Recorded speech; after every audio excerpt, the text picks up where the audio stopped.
ఇది లెఫ్ట్ హ్యాండ్లో ఈ పార్ట్లో మీరు ఏంటంటే ఆ పసుపు కొంత వాటర్కి తీసుకొని ఈ ఏరియాలో రాయండి.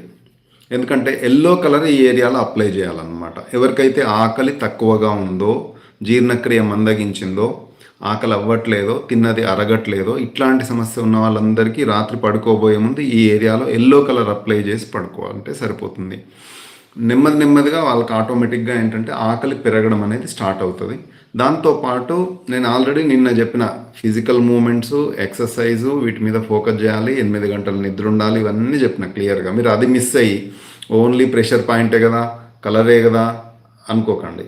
ఎందుకంటే అది పాటిస్తూ దీని మీద కూడా మీరు ఫోకస్ చేస్తే మంచి రిజల్ట్స్ 100% రిజల్ట్ అనేది మనం సాధించవచ్చు. ఈ ఏరియాలో ఎల్లో కలర్ పెట్టడం ద్వారా పిల్లల్లో మనం ఆకలిని పెంచవచ్చు. కడుపు నిండా భోంచేస్తారు, వాళ్ళే వచ్చి తింటారు, వాళ్ళే వెళ్ళి ఫ్రిడ్జ్లో నుంచి